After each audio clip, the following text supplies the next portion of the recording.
मेरे प्रिय विद्यार्थियों, 7वीं कक्षा के छात्रों, हमारा इतिहास का पाठ है पहला 1000 वर्षों के दौरान हुए परिवर्तनों की पड़ताल।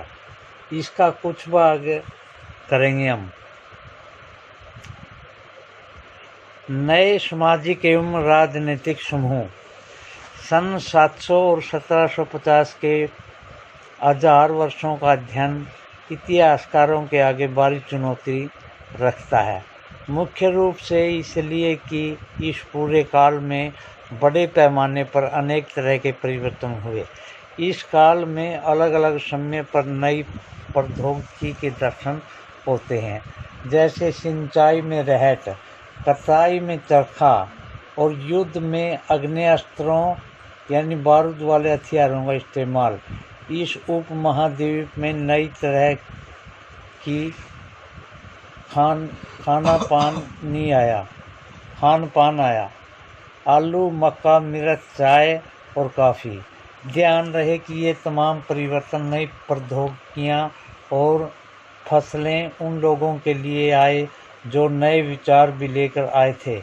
परिणाम स्वरूप यह काल आर्थिक, राजनीतिक, सामाजिक और सांस्कृतिक परिवर्तनों का काल रहा है। इस युग में लोगों की गतिशीलता, एक स्थान से दूसरे स्थान पर आना जाना भी बहुत बढ़ गया था।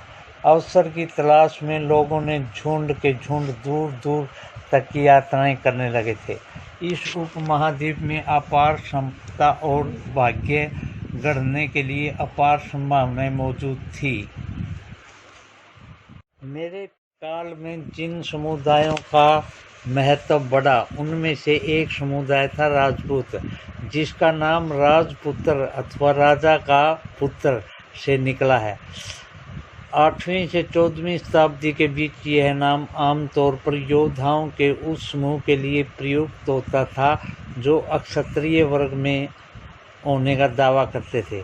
राजपूत शब्द के अंतर्गत केवल राजा और सामंत वर्ग ही नहीं, बल्कि वे सेनापति और सैनिक भी आते थे जो दूसरे उपमहाद्वीपों में अलग अलग शासकों की सेना में सेवारत थे। कवि और चारण राजपूतों की आचार संहिता, प्रबल पराक्रम और स्वामी भक्ति का गुणगान करते थे। इस युग के राजनीतिक दृष्टि से महत्व हासिल करने के अवसर का लाभ मराठा, सिख, जाट, अहोम तथा कायस्थ, मुख्यतः लिपिकों और मुंशियों का कार्य करने वाली जाति आदि समूहों ने भी उठाया। इस पूरे काल के दौरान क्रमशः जंगलों की कटाई हो रही थी और खेती का इलाका बढ़ता जा रहा था। कुछ क्षेत्रों में यह परिवर्तन अन्य क्षेत्रों की अपेक्षा अधिक तेजी से और पूरे तौर पर हुआ।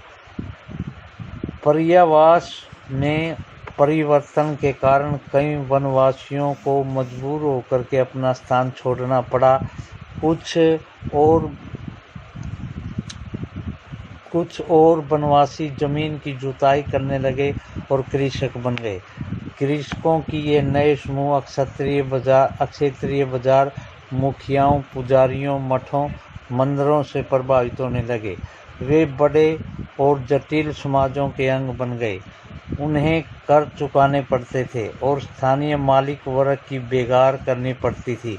परिणाम स्वरूप किसानों के बीच आर्थिक और सामाजिक अंग उभरने लगा। कुछ के पास ज़्यादा उपजाऊ जमीन थी, कुछ लोग मवेशी पालते थे और कुछ लोग खेती से खाली समय में दस्तकारी आदि का काम कर लेते थे। जैसे जैसे समाज में अंतर बढ़ने लगे, लोग जातियां और उपजातियों में बंटे जाने लगे और उनकी पृष्ठभूमि और व्यवसाय के आधार पर उन्हें समाज में ऊंचा या नीचा दर्जा दिया जाने लगा। ये दर्जे स्थायी नहीं थे। किसी जाति विशेष के सदस्यों के हाथों में कितनी सत्ता, प्रभाव, संसाधनों का नियंत्रण है, इसके आधार पर उसके दर्जे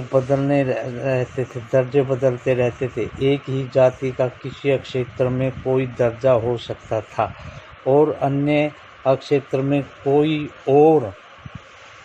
अपने सदस्यों के व्यवहार का नियंत्रण करने के लिए जातियां स्वयं अपने अपने नियम बनाती थी। इन नियमों का पालन जाति के बड़े बुजुर्गों की एक सभा करती थी, जिसे कुछ इलाकों में जाति पंचायत कहा जाता था।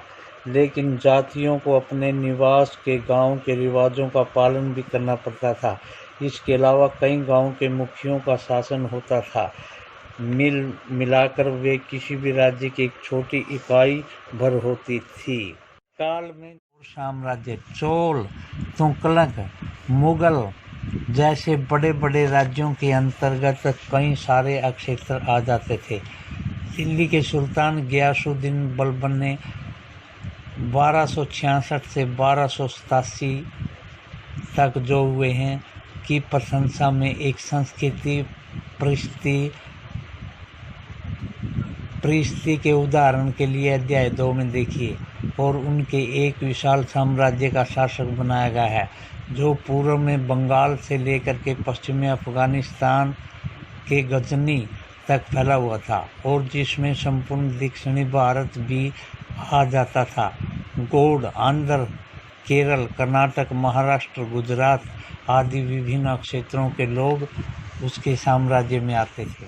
और